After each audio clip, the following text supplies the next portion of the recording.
Hello everyone, my name is Himanshu Paliwal and I welcome you all in this video lecture series. The subject is science and in this class we are continuing the second chapter. In the previous video मैं आपको बता चुका हूँ कि concentration क्या होता है और उसको हम किस किस मेथड में एक्सप्रेस कर सकते हैं। ये चार मेथड थे, आज हम इनको वन बाय वन पढ़ेंगे। The first one we have is mass by mass percentage. तो आपको इसमें क्या ध्यान रखना है कि मास बाय मास का मतलब होता है कि जब आप डिवाइड करोगे तो न्यूमरेटर में भी क्या रहेगा, मास, और डिनोमिनेटर में भी क्या रहेगा, mass. That means the concentration is expressed as mass of solute in grams present per 100 gram of solution. मतलब सॉल्यूट भी किस फॉर्म में रहेगा, मास की फॉर्म में, और जो सॉल्यूशन है वो भी किस फॉर्म में रहेगा, आपका मास की फॉर्म में। अब मास की यूनिट्स क्या क्या होती है। मास की बेसिक यूनिट होती है ग्राम, तो आप चाहे तो उसको ग्राम या फिर जी से रिप्रेजेंट कर सकते हो, या फिर आप उसको क्या कर सकते हो, केजी में भी रिप्रेजेंट कर सकते हो। ठीक है, so these are the basic units for mass. अब आपको इसमें ध्यान क्या रखना है कि आपको सॉल्यूट और सॉल्यूशन दोनों की जो यूनिट है वो क्या रखनी है, सेम रखनी है। Let's suppose if you are taking this in gram, तो आपको इसमें भी क्या रखना है, ग्राम में रखना है। अगर इसको आप किलोग्राम में रखोगे तो उसको भी किस में रखोगे, किलोग्राम में रखोगे। और जैसे 100 से मल्टीप्लाई करोगे तो क्या हो जाएगा, ये परसेंटेज में कन्वर्ट हो जाएगा।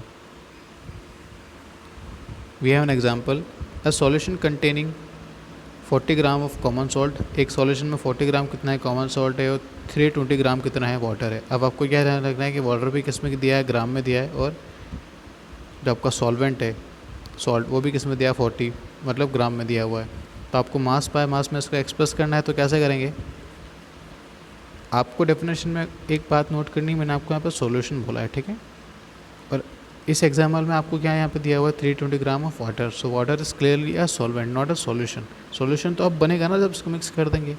तो मिक्स करने के बाद में सॉल्यूशन का वेट चाहिए, तो सॉल्यूशन में सॉल्वेंट था 320 gram of water and the solute was salt as 40 gram. तो आप दोनों को ऐड करोगे तो आपको सॉल्यूशन का वेट नहीं मिल जाएगा, है ना। तो सॉल्यूशन का वेट कितना हो गया, 40 प्लस 320 मतलब 360 ग्राम। ये तो हो गया सॉल्यूशन का वेट। सॉल्यूट का वेट आपको एग्जांपल में दिया हुआ है 40 gram. So once you divided 40 by 360 and multiply by 100 you will get 11.1 as the mass by mass unit. Okay, लेकिन अगर आप 100 से मल्टीप्लाई नहीं भी करोगे तो भी आपका आंसर गलत नहीं होता है। बस आपको ध्यान रखना है कि आप पीछे परसेंटेज नहीं लगाओगे। अगर आप 100 से मल्टीप्लाई नहीं कर रहे हो तो पीछे परसेंटेज नहीं लगाओगे, और अगर 100 से मल्टीप्लाई कर रहे हो तो पीछे परसेंटेज लगाओगे। नेक्स्ट वी हैव इस मास बाय वॉल्यूम परसेंटेज। मतलब यहाँ पे जो सॉल्यूट है आपका वो तो मास में रहेगा, लेकिन सॉल्यूशन किस में आ जाएगा, सॉल्यूशन आ जाएगा वॉल्यूम की फॉर्म में। ठीक है, तो आपकी डेफिनेशन क्या बन जाएगी अब, मास of solute divide by volume of solution. ठीक है, ये आपका क्या बन जाएगा, एक सिंपल सा फॉर्मूला बन जाएगा। अब मास की यूनिट में आपको क्या क्या बता चुका हूँ, ग्राम या फिर किलोग्राम। वॉल्यूम में क्या क्या हम ले सकते हैं, या तो मिलीलीटर ले सकते हैं या फिर लीटर ले सकते हैं। तो आप जब इनकी कॉम्बिनेशन बनाओगे तो कॉम्बिनेशन क्या क्या बैठेंगे, ग्राम पर मिलीलीटर, ग्राम पर लीटर, या फिर किलोग्राम पर लीटर बन सकता है। ठीक है, ये तीनों में से आप किसी में भी इसको एक्सप्रेस कर सकते हो। एग्जाम्पल अगर हम लें तो 20 ग्राम ऑफ शुगर है, मतलब क्या है, सॉल्यूट कितना 20 ग्राम, वो 200 ml ऑफ सॉल्यूशन है। अब आपको ध्यान रखना है कि अब सीधा सॉल्यूशन दे दिया है तो ऐड करने की अब ज़रूरत है नहीं।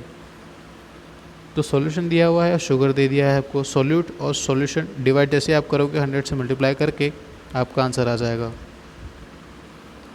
नेक्स्ट वी हैव इस वॉल्यूम बाय वॉल्यूम परसेंटेज। मतलब आपका सॉल्यूट भी किस फॉर्म में, वॉल्यूम में है, और सॉल्यूशन भी किस में है, वॉल्यूम में है। ठीक है, तो ये आपका सिंपल बेसिक फॉर्मूला बन जाएगा क्या, volume of solute divide by volume of solution into 100, जब आपको वॉल्यूम बाय वॉल्यूम में रिप्रेजेंट करना है। तो एग्जांपल अगर हम देखें तो एग्जांपल में क्या है, 30 ml क्या दिया है आपको, अल्कोहल दिया गया है ना, और सॉल्यूशन आपको कितना दिया गया है, 300 ml। तो आपको सॉल्यूशन सीधा दे दिया है, मतलब आपको वापस ये 30 इसमें ऐड नहीं करना है, आप सीधा क्या कर दोगे, डिवाइड कर दोगे, क्योंकि सॉल्यूशन आपको पता है और सॉल्यूट आपको पता है। जैसे ही डिवाइड करोगे आपका आंसर आ जाएगा। अब आपको इसमें भी ध्यान क्या रखना है कि आपकी जो दोनों यूनिट है, सॉल्यूट और सॉल्यूशन के सेम होने चाहिए। ठीक है, जैसे मास बाय मास में था, वहाँ पर भी यूनिट आपको सेम रखना था। जैसे यहाँ पर अगर आप ml में काउंट कर रहे हो, लेट सपोज अगर ये लीटर में होता तो हम इसको पहले क्या कन्वर्ट करते, ml में कन्वर्ट करते, या फिर इसको लीटर में कन्वर्ट करते। ठीक है, next we have is the concentration in parts per million.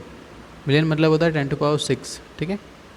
तो अभी तक हमारे जो बेसिक यूनिट थे हम किस में देख रहे थे, 100 में देख रहे थे, अब हम किस में देखेंगे, 10⁶ में देखेंगे।